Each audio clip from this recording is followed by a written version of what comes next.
Capítulo 7. A genealogia dos chamados. Desde a fundação do mundo, Deus tem chamado homens e mulheres para reinar com Ele. Foi assim com Davi, Moisés, Pedro, Paulo. Todos responderam ao chamado divino e marcaram a história. Mas sabe quem começou essa genealogia? Foi Jesus. Jesus aceitou o maior de todos os chamados. Ele se esvaziou de suas prerrogativas divinas, suportou a cruz, venceu o pecado e nos resgatou para o reino de Deus. E Maria, uma jovem virgem, arriscou tudo para cumprir seu papel na linhagem dos chamados. Ela sabia que o Deus que a chamou era fiel. Agora é a nossa vez de carregar o bastão. Somos parte desta genealogia, dos vencedores, chamados para estabelecer o reino de Deus aqui na terra. Deus continua chamando. Onde estás? Está pronto para sair de trás da árvore e responder ao seu chamado divino? Faça parte da genealogia dos chamados. Responda hoje. Diga: Senhor, pode falar, porque o teu servo ouve. Olá, meus amados irmãos, graça e paz. Hoje é o nosso 7º dia do nosso jejum, chamados e treinados para reinar. O nosso capítulo é o capítulo 7, a genealogia dos chamados. Está lá na página 55.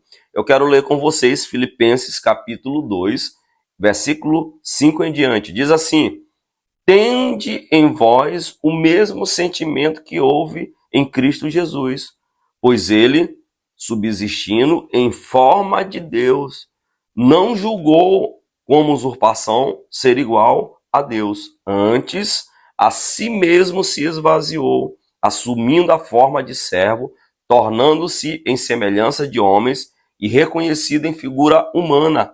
A si mesmo se humilhou, tornando-se obediente até a morte e morte de cruz, pelo que também Deus o exaltou sobremaneira e lhe deu o nome que está acima de todo nome, para que o nome de Jesus se dobre todo o joelho nos céus, na terra e debaixo da terra, e toda língua confesse que Jesus Cristo é Senhor, para a glória de Deus Pai. O texto que nós falamos aqui, acabamos de ler, é o texto que fala do chamado de Jesus, aonde ele se esvazia. Ele é o primeiro dessa genealogia. Jesus foi o primeiro a aceitar o desafio de viver o chamado de Deus. Agora, para que eu e você vivamos também, porque Paulo faz o desafio, tende em vós o mesmo sentimento que houve em Cristo Jesus. E o que houve em Cristo Jesus? Que sentimento foi esse? Como foi o chamado dele? Diz assim, que ele, subsistindo em forma de Deus, não julgou como usurpação ser igual a Deus. Ou seja, ele tinha um reino, ele tinha um trono, mas ele deixou esse trono. Ou seja, o chamado exige que você deixe alguma coisa para trás. O chamado pede para você renunciar. E foi o que Jesus Cristo fez. Renunciou. Outra coisa, ele se esvaziou. Sabe, irmãos, muitos irmãos, eles não conseguem viver o seu chamado porque eles estão cheios de si. E quando a gente está cheio de si próprio, a gente não consegue desenvolver o chamado, a vontade de Deus. Então ele se esvaziou de si mesmo, assumiu a forma de servo.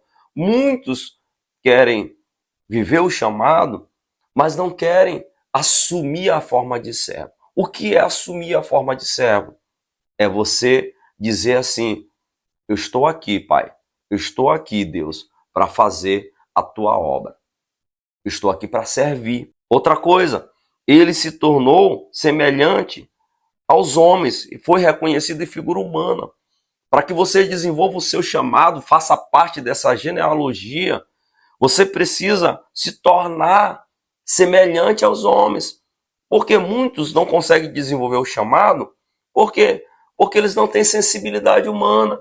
Eles não têm a humanidade que Jesus tinha. Jesus se tornou homem. Ele não veio na terra como Deus. Jesus veio como homem, sentindo as dores, sentindo a mesma aflição que uma mãe sentia, que um paralítico sentia. Ou seja, esse mesmo sentimento humano deve haver em nós.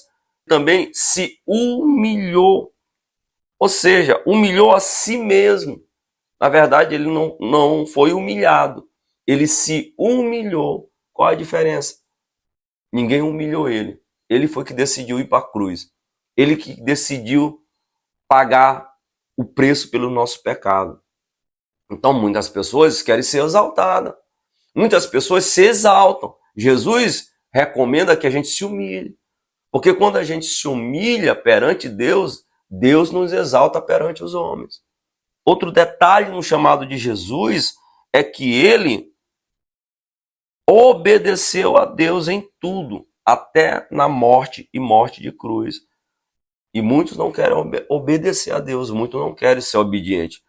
Deus sempre te chama para um propósito, para fazer uma missão, mas ele não te manda ir para a cruz. E Jesus, ele assumiu essa obediência até a morte e morte de cruz.